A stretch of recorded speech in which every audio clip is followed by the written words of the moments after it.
আল্লাহ বলে, বান্দা আমার মতো দয়ালু মনিব থেকে কেড়ে তোরে আলাদা করে দিল। মা গাররাকা, আরে বান্দা আমার থেকে কেন আলাদা হলি? আমি কি অপরাধ করেছি? সারাদিন আসমানে আলো দিয়ে আমি অন্যায় করছি? আজ আবার রাতের বেলা ঘুমের পরিবেশের জন্য অন্ধকার করে দিয়ে আমি অপরাধ করছি? মা গাররাক, এই যুবক, তোমার কাছে তোমার মালিক অপরাধ কি করছে বল না বেটা, বল। কেন সেজদা করলি না ভাইয়া? আল্লাহ তোমার কাছে কি অন্যায়টা করছে? কি অন্যায়, কি না দিছে মালিক? মা গাররাকা বিরাব্বিকাল কারীম, এটা আল্লাহর ডাক। আল্লাহ বলেন, বান্দা কে রে তোরে আমার থেকে আলাদা করলো? কেন রে তুই আমারে ছাড়লি? আমি কি দোষ করছি? হাদিসের মধ্যে আছে, লাইসা মিন ইয়াউমিন ইল্লা ইউরাজু আলা নবী সাল্লাল্লাহু আলাইহি ওয়াসাল্লাম আমালা উম্মতিহি গুদওয়াতান ওয়া আশিয়াতান।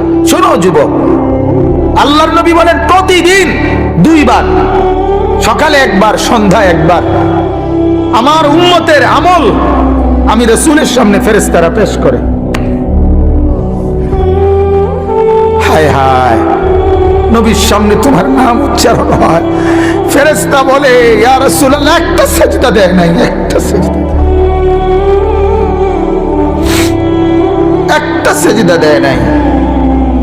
আল্লাহর নবী তখন বলে, হায় আমার উম্মত, আমার 23টা বছরের দিবানিশির এই মেহনতের কোনো কদর করলি না? 23 বছরের আমার এত কষ্টের কোনো কদর হলো না?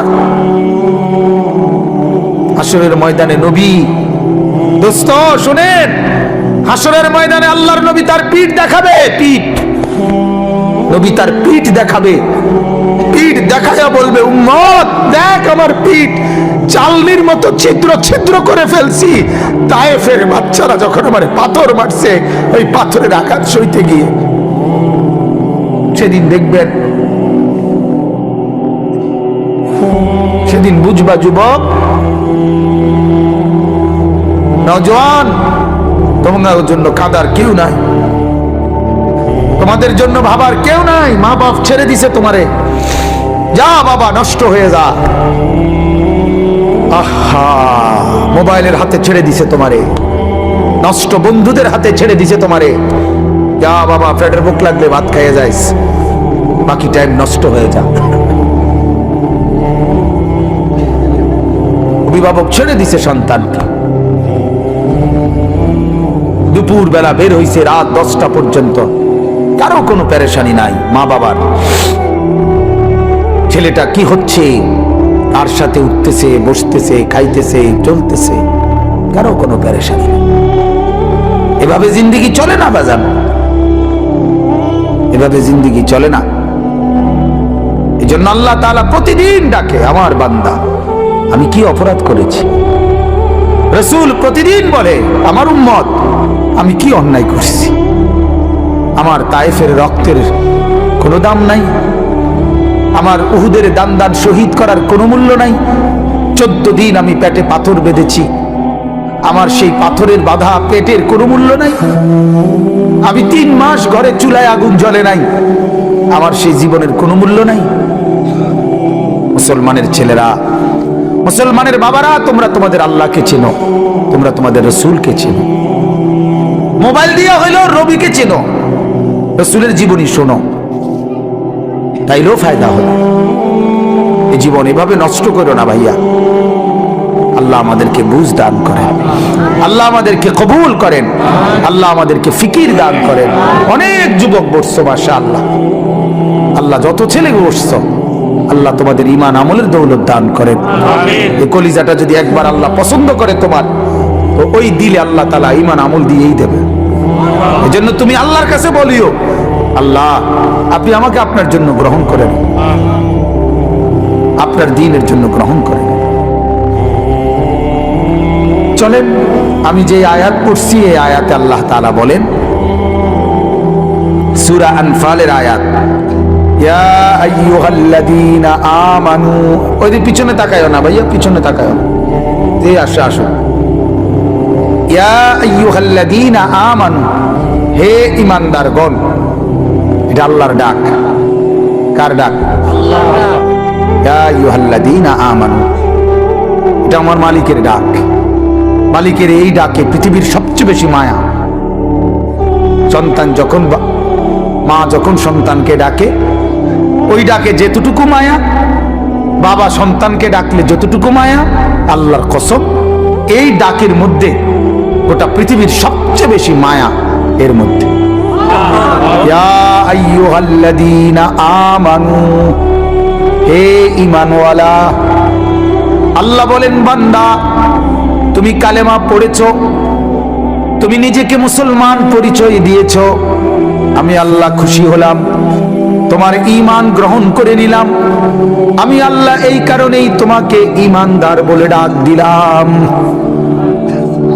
এটা প্রমাণ করে যে আল্লাহ আমার ঈমান গ্রহণ করছে। বলেন আলহামদুলিল্লাহ। ইয়া আইয়ুহাল্লাযীনা আমানু, এই শব্দটি কোরআনুল কারীমের মধ্যে মোট 89 বার আছে। 89, 8, 9, 89 বার আল্লাহ তাআলা 89 বার আমাদের ঈমানদারদেরকে ডাক দিয়ে দিয়ে বলছেন। কি বলছেন? দারুণ কথা। আল্লাহ বলেন, বান্দা তোমার ঈমান আমি গ্রহণ করলাম, এজন্য তোমাকে ঈমানদার বলে ডাক দিলাম। এবার তোমারে এরকম ঈমানদার বলে ডাক দিয়ে কিছু আমলের কথা বললাম, এই কাজগুলো তুমি ঠিক মতো করবা, আমার জান্নাত আমি আল্লাহ তোমারে বুঝাই দেব। ঈমানওয়ালার জন্যই জান্নাত। জান্নাত আল্লাহ বানাইছেন কার জন্য? আমাদের জন্য।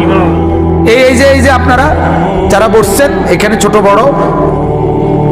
বড় একের বিশ্বাস আল্লাহ তাআলা জান্নাত বানাইছে আমাদের জন্য। কাদের জন্য ভাইয়া বলো না?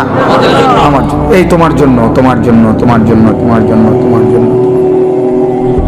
যারে ধমক দিলাম দোস্ত, তোমার জন্য। রাগ হইও না, আল্লাহ তোমারে কবুল করেন, আল্লাহ তোমারে নামাজি বানায় দেন। কারোর প্রতি তো এমনি তো কোনো বিদ্বেষ নাই, ঠিক না ভাইয়া? কারোর সাথে কি কোনো আলাদা দুশ্মনী আছে কি? তো আল্লাহ তাআলা বলেন, ঈমান আমি গ্রহণ করলাম, ঈমানের বিনিময়ে জান্নাত। যত লোক ঈমানদার আল্লাহ তাআলা বলেন আমার জান্নাত তোমাদের জন্য। সুবহানাল্লাহ। ঈমানবিহীন জান্নাতে যাওয়ার কোনো কি নাই, সুযোগ নাই। জান্নাতে যাওয়ার জন্য প্রথম শর্ত হলো কি থাকা? ঈমান থাকা। ঈমান থাকা, ঈমান। একটা মজার কথা শুনেন, আমাদের খতিবে আজম মুনাজিরে জামান আল্লামা নুরুল ইসলাম অলিপুরি দামাত বারাকাতুহু হযরতের বয়ানে আমি শুনছি। হযরত বলেন, হাসরের ময়দানে আল্লাহ তাআলা প্রত্যেকটা বান্দার আমল মিজানের পাল্লার মধ্যে মাপবেন। এটা জানেননি? মিজানের পাল্লাতে যে আমাদের আমল মাপা হবে, এটা শুনছেন? এই মাপাটা কি রকম, এটা হুজুরের সবচেয়ে সুন্দর, আমি ওনার থেকে বুঝছি। হুজুরে বলেন যে এই মিজানের পাল্লায় ঈমানদারের নেক আমল আর ঈমানদারের আমল আল্লাহ তাআলা 2 বার মাপাইবেন। কয়বার? 1 নাম্বার হলো যে ঈমান, এটা যদি থাকে, কারো যদি 1 জাররা 1 বিন্দু পরিমাণও ঈমান থাকে, তাহলে এই ঈমান একটা নেক কর্ম, মানে এটা একটা নেক কাজ। ঈমানটাই একটা কি আমল? নেক আমল। কথা বুঝছেন? এটা একটা নেক কাজ। তো আল্লাহ পাক রব্বুল আলামিন এক পাল্লার মধ্যে তার পুরা জিন্দেগীর গুনাহ এটার মধ্যে উঠাবেন। আরেক পাল্লার মধ্যে প্রথমত শুধুমাত্র ঈমানটা, এটা একবারে বিন্দু পরিমাণ হোক, সরিষার দানা, মিসকালা হাব্বাতিন মিন খারদাল।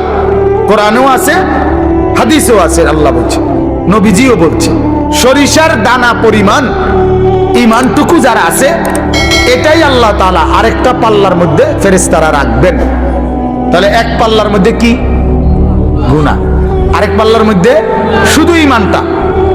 এই শুধু ঈমানটা রাখার কারণে গুনার পাল্লা যদি 7 আসমানের চাইতে ভারী হয়, গুনার পরিমাণ যদি 7টা পৃথিবী বরাবরও হয়, তারপরেও এই ঈমানের এই সামান্যটুকু সমস্ত গুনার পাল্লার চাইতে ঈমানের পাল্লা ভারী হবে। আর ফেরেশতা ঘোষণা দিবে, তুমি চিরস্থায়ী জাহান্নাম থেকে মুক্তি পাইলা, খুলুদ ফিন্নার, অর্থাৎ তুমি চিরস্থায়ী জাহান্নামী হবে না। এখন ফেরেশতা বলবে, তবে দাঁড়াও, তোমার ফয়সালা এখনো শেষ হয়েছে না। প্রথমত তুমি এই নিশ্চয়তা পাইলা যে তুমি চিরস্থায়ী কি না, জাহান্নামী না। তবে এখনই ডাইরেক্ট জান্নাতে যাইবা নাকি একটু ঘুরাইন লাগবো, এইটা একটু কাম বাকি আছে। তখন ওই ঈমানটাকে সরাইয়া তার বাকি যত নেক আমল, নামাজ, রোজা, হজ, যাকাত, ওযু, গোসল, দান, সাদাকা, জিকির, তাসবিহ, তেলাওয়াত, আরো নেক আমল আছে না, এই নেক আমলগুলো এবার ওই পাল্লাতে রাখা হবে। এই পাল্লিতে রাখলে ঈমান, আরে নেক আমল এবার আবার টান দিবে, আবার টান দিলে এইবার যদি নেক আমলের পাল্লা গুনার পাল্লার চাইতে ভারী হয় তো এখনই জান্নাত। মানে এক ঈমানের কারণে তো প্রথমে কি হয়ে গেছে, বরাদ্দ আসিল, এখন বাকি নেকের পাল্লাও গুনার চাইতে কি ভারী। এইবার আল্লাহর পক্ষ থেকে ফেরেশতারা বলবে, তুমি ডাইরেক্ট এদিক দিয়া এন্দিয়া গিয়েই উঠবা, উঠলেই দেখবে জান্নাত, মানে ডাইরেক্ট জান্নাত। আর যার নেকিগুলো রাখার পরে গুনার পাল্লা ভারী হবে, তাকে বলা হবে, তুমি প্রথমত জাহান্নামে যাও, জাহান্নামে এই গুনার সমপরিমাণ শাস্তি ভোগ করার পর তারপরে ওই যে প্রথম ঈমানটুকু থাকার কারণে, ওইটুকুর কারণে তুমি জান্নাতি হবা। তো তবে আযাব ভোগ করে এরপরে ওই ঈমানের কারণে তোমাকে আবার জান্নাতে নিয়ে আসা হবে। তাহলে ঈমান কত বড় নিয়ামত। ঈমান এক নম্বরে, প্রথমত ঈমানের সাথে নেক আমল যদি ভারী হয় তাহলে সরাসরি জান্নাতে নিয়ে যাবে। আরেকবারে ঈমানের সাথে যদি গুনার পাল্লাও ভারী হয় তাহলে জাহান্নামের আযাব ভোগ করাইয়া হলেও ঈমান তাকে জান্নাতে আনবেই আনবে। এখন এখানে দুই কথা আমাদের, আপনাদের জন্য আমার। এক কথা হইল সর্বদাই খেয়াল রাখা ঈমান যেন আমার চলে না যায়। এটা সর্বোচ্চ একজন মানুষের সবচেয়ে বেশি খেয়াল রাখা দরকার, ঈমান যেন আমার চলে না যায়। আমার শায়েখ আল্লামা মুফতি মুশতাকুন নবী সাহেব বলে, মাঝে মাঝে বুকে হাত দিয়া বলা দরকার, নিজের ঈমান পরীক্ষা করা দরকার, আছে তো ঈমান, চলে গেল না তো, হারায় গেল না তো। ঈমান কিন্তু চলে যায়। ঈমান কি হয়ে যায়? চলে যায়। কুফরি করলে ঈমান চলে যায়, শিরিক করলে ঈমান কি হয়ে যায়? ক্ষতিগ্রস্ত চলে যায়। তাহলে এই জন্য একজন মুমিনের উচিত, একজন মুসলমানের উচিত নিজের ঈমানের পাহারাদারি করা, যেন আমার ঈমান চলে না যায়, কুফরি যেন না হয়। কিন্তু আমরার দুর্ভাগ্য হইল ঈমান যায় কেমনে, কুফরি হয় কিভাবে, শিরিক হয় কিভাবে, এটাও তো আমরা জানি না। ইসলামকে তো আমরা এত সহজ মনে করি, এত সস্তা মনে করি। আমরা অনেক মানুষ মনে করে এই যে হুজুররা এত কিছু লইয়া কি করে। হুজুররা, বহুত লোক আছে যে হুজুররা কেন বাংলা, অঙ্ক, ইংরেজি, পদার্থ, জীব বিজ্ঞান, রসায়ন বিজ্ঞান, পৃথিবীর এই অত্যাধুনিক যান্ত্রিকতার এই যুগে এগুলো কেন পড়ে না। হুজুররা করে কি? সামান্য একটু কোরআন শরীফ আর মসজিদের ইমামতি, এটুকু নিয়েই ব্যস্ত আছে কেন? আহা, বদনসিব, বদনসিবে মনে করছে কোরআন মানে এই সামান্য একটু শুধু পড়ার, কোরআন মানে এটা তেলাওয়াতেরই শুধু কিতাব। অথচ এই কোরআন যে জামিউল উলুম, পৃথিবীর সমস্ত জ্ঞানের মূল ভান্ডার এই কোরআন। তাহলে আল্লাহর কসম, ভারতের এক বড় বুজুর্গ ছিলেন সৈয়দ আবুল হাসান আলী আন-নদভী রাহমাতুল্লাহ আলাইহি, তিনি বলেন পৃথিবীর সবাই অবসর পেতে পারে, কিন্তু আলেমে দ্বীন যারা, মাদ্রাসায় পড়ে যারা, আল্লাহর কোরআন আর রাসূলের সুন্নাহ পড়ে যারা, তাদের 24 ঘন্টায় কোনো অপশন নাই। কারণ জীবনের যত শাখা, মাদ্রাসার দায়িত্ব, আলেমের দায়িত্ব, সকল শাখায় দিক নির্দেশনা দেওয়া। চাকরি, ব্যবসা, লেনদেন, কৃষি, ক্ষেত খামার, আয় রোজগারের যত মাধ্যম, মানুষের জীবন চলার যত মাধ্যম, লেনদেন, সামাজিকতা, আচার অনুষ্ঠান, বিশ্বাস, ইবাদত, আমল, হাঁটা চলা, খাওয়া পড়া, আহার নিদ্রা, হাসি কান্না, রাত দিন, অজু গোসল, যা কিছু আছে সমস্ত ব্যাপারে মানুষকে দিক নির্দেশনা দেওয়া একমাত্র উলামায়ে কেরামের দায়িত্ব, আর কারো না। ডাক্তারের দায়িত্ব সব বিষয়ে কথা বলা না, ইঞ্জিনিয়ারের দায়িত্ব সব বিষয়ে কথা বলা না, কিন্তু আলেমের দায়িত্ব ডাক্তারকেও প্রেসক্রিপশন দেওয়া, ইঞ্জিনিয়ারকেও প্রেসক্রিপশন দেওয়া, কৃষিজীবী, ক্ষেত খামার, দিন মজুর, শিক্ষিত মূর্খ প্রত্যেককে ইসলামের মাসআলা বলা, শরীয়তের বিধান বলা আলেমের দায়িত্ব। তাহলে এত বড় ভারী জিম্মাদারি যার কাঁধে, তার আবার অবসর কিসের? আমি আজকে আমার সাথে এক মাওলানা আছে, ওই মাওলানা কই, এই মাওলানারে আমি কালকে রাতেও বলছি, মাওলানা দিনের কাজ করতে চান না? দিনের কাজ করতে হলে রাত 2টা আর দিনের 2টা বরাবর মনে করতে হবে। রাতের 2টা এবং দিনের 2টা বরাবর মনে করবেন যে ইমানদারের আলেমে দ্বীনের কোনো অপশন নেই। রাত 2টায়ও দিনের 2টায়ও উম্মত যখনই দ্বীনের জন্য কোনো তাকাজা পেশ করবে রেডি থাকতে হবে। এটা হলো আমাদের জিন্দেগি। অতএব আমি আপনাদের কাছে এটা বুঝাইতে চাইলাম, ঈমানের ব্যাপারে আমরা অবশ্যই জানা দরকার। কি কারণে আমার কুফরি হয়, কি কারণে আমার শিরিক হয়? আমাদের কাছে এই দ্বীনের তালিম তো নাই, তালিম নাই। আমরা বহু মুসলমান নিজেদেরকে স্বাভাবিকভাবে মুসলমান মনে করি।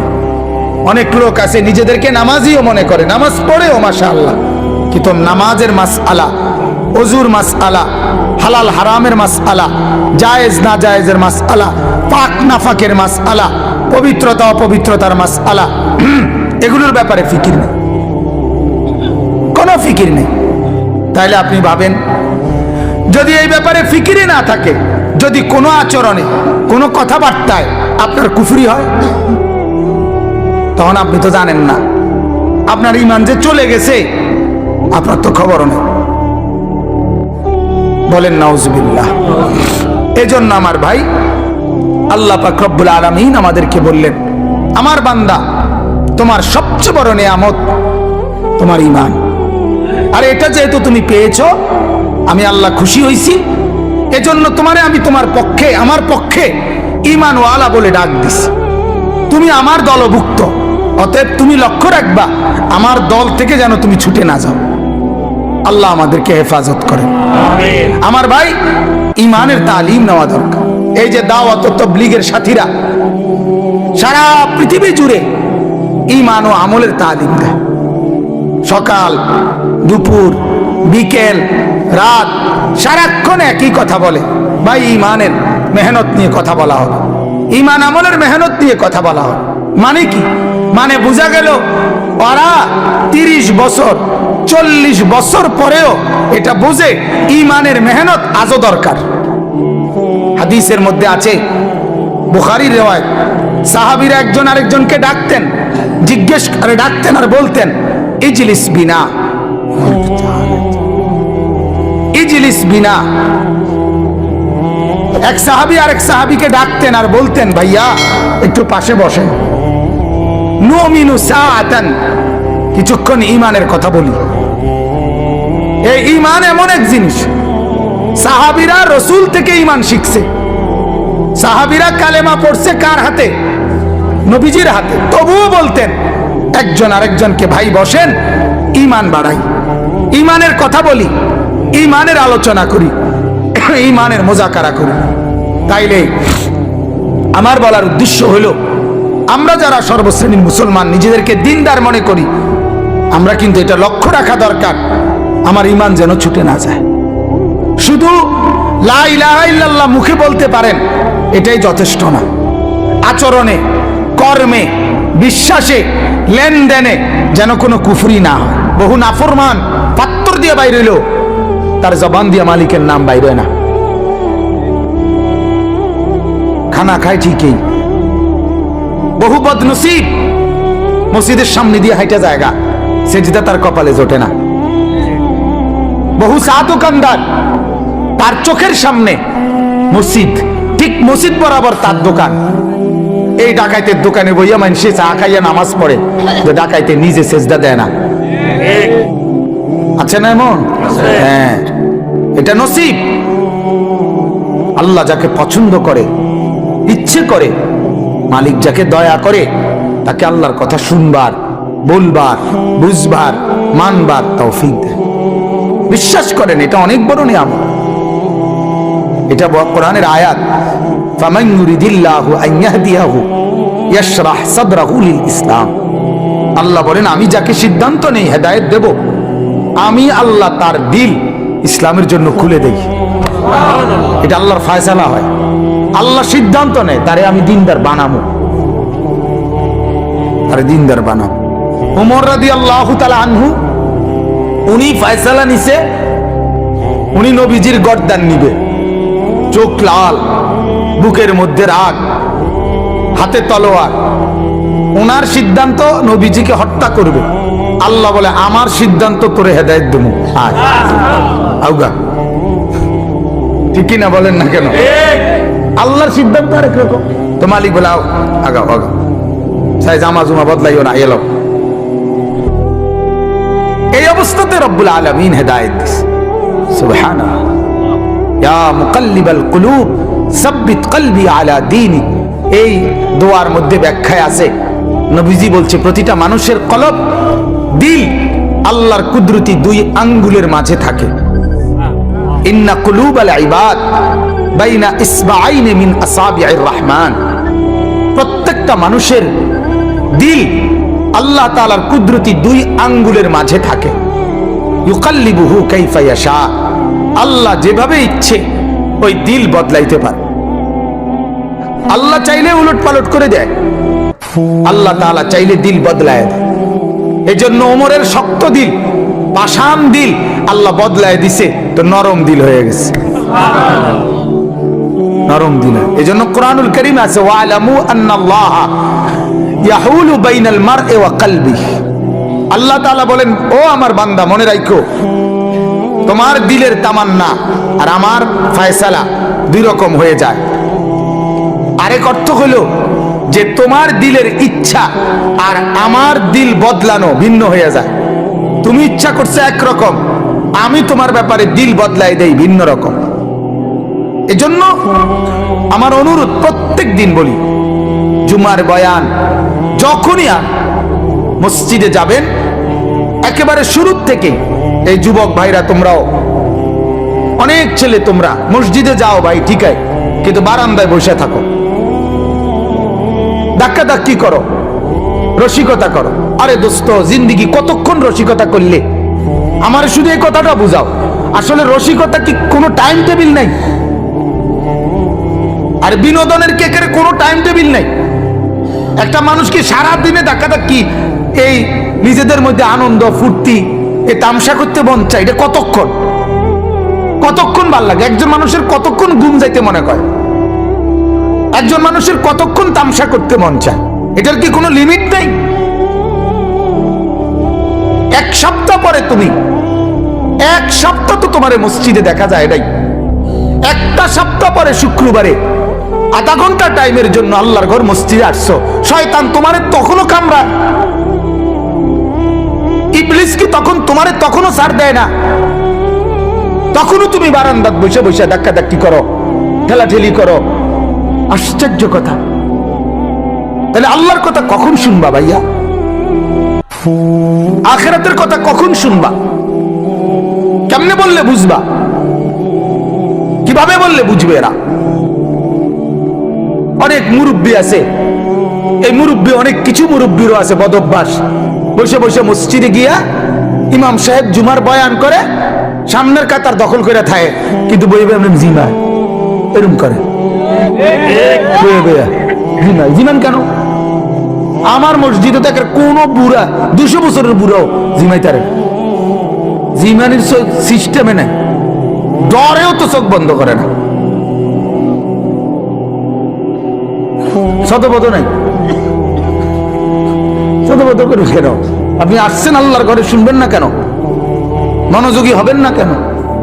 আমি একদিন এক মুরব্বির জিজ্ঞেসি, আপনি বলেন প্রতিদিন 1টার দিকে 12:30 1টার সময় আপনার ঘুমাননি? শনিবার, রবিবার, সোমবার, মঙ্গলবার, বুধবার, বৃহস্পতিবার? কন্যা হুজুর শুক্রবারে ঘুম যাতা দেয় কেন?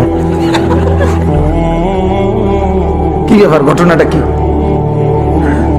গাফলত, খামখেয়ালি। আল্লাহ আমাদেরকে মাফ করে দেন, আমিন। আমার ভাই, আল্লাহ তাআলা এটাই জন্য বলেন, ওয়ালাউ আলিমাল্লাহু ফীহিম খায়রাল লাসমাআহুম ওয়ালাউ আসমাআহুম লাতাওয়াল্লাউ ওয়া হুম মুরিদুন। আল্লাহ তাআলা এটা বহুত বড় ইহসান মালিকের। আল্লাহ বলেন, আমি চাইলে শুনাই, আমি মহব্বত করলে হেদায়েত দেই, আমি আল্লাহ পছন্দ করলে আমার রাস্তায় টেনে নিয়ে আসি। আল্লাহু ইয়াজতাবি ইলাইহি মান ইয়াশা। আল্লাহ বলেন, আমি যাকে পছন্দ করি, ইচ্ছে করি, আমি তাকে টেনে, জজব মানে হলো তাই না নিয়ে আসা, আকর্ষণ করে আমি আমার দিকে নিয়ে আসি। সুবহানাল্লাহ। সে যায় উল্টো দিকে, আমি আল্লাহ টেনে নিয়ে আসি আমার দিকে। সুবহানাল্লাহ। আরেকটা হলো ওয়াহদি ইলাইহি মান ইউনিব। আল্লাহ বলেন, আমার রাস্তায় একটু যদি কেউ আগায়, আমি আল্লাহ তার চাইতে বেশি গতিতে আমি আল্লাহ তাআলা তাকে এগিয়ে হেদায়েত দিয়ে দেই। সুবহানাল্লাহ। এটার উদাহরণ আমরা ওস্তাদদের মুখে এভাবে শুনছি যে মা যখন তার ছোট ছেলেকে হাঁটা শিখায়, বাচ্চাকে, তখন মা একটু দূরে বাচ্চাটাকে দাঁড় করাইয়া এরপরে এই পাশ থেকে মা বলে, আব্বু আসো, আসো আসো আব্বু, একটু একটু আসো। তো বাচ্চা 2 কদম 3 কদম দিয়েই বাচ্চাটা পড়ে যায়, ঠিক না? মা তখন দৌড়াইয়া গিয়া মহব্বত করে, আদর করে কোলে তুলে নেয়, এরপরে আদর করে চুমা দেয়। রব্বুল আলামিন যখন বলে, আমার বান্দা আমার রাস্তায় 2-4 কদমই আগাও, 2-4 কদম আগাইলেই আমি আল্লাহ নিজে আগায় গিয়ে তোমার কোলে তুলে নেব। সুবহানাল্লাহ। আদর করবো, আমি আদর করব। আমার শায়েখ আল্লামা মুফতি মুশতাকুন নবী সাহেব বলে, বান্দা যখন সেজদা করে, আল্লাহ তখন বান্দাকে আদর করে যেন পিঠে এবং মাথায় হাত বুলায় দেয়। হাত বুলায়, আনিস আসছো না, সেজদা করলা, খুশি হইলাম, আদর করে বুলায়। আল্লাহর পেয়ারা বান্দারা মালিকের স্পর্শ পায়। সুবহানাল্লাহ। মালিকের স্পর্শ পায়, মালিকের অস্তিত্ব কলিজার মধ্যে অনুভব করে, দিলের মধ্যে অনুভব করে। হাদিসের মধ্যে আছে, রাসূলুল্লাহ সাল্লাল্লাহু আলাইহি ওয়াসাল্লাম একদিন নামাজের মধ্যে তেলাওয়াত করতেছিলেন। নামাজে কোরআন শরীফ পড়ে না, তেলাওয়াত অবস্থায় একটু সামনে আগায় গেছে, আবার পিছায় পড়ছে। নামাজ শেষ করছে, আর সাহাবীরা জিজ্ঞেস করলেন, ইয়া রাসূলুল্লাহ কি করলেন এটা? তো আগায় আবার পিছায় গেলেন। আল্লাহর নবী বলেন, সাহাবীরা জান্নাতের ফলের কথা, জান্নাতের এই আয়াত যখন পড়তেছিলাম, তো আমি দেখছিলাম যে জান্নাতের ফলের গাছ আমার সামনে দাঁড়ানো। এই জন্য একটু আগায় গেছিলাম, মন চাইছিল ফলের একটা থোকা খুলুম, মানে সিরালুম।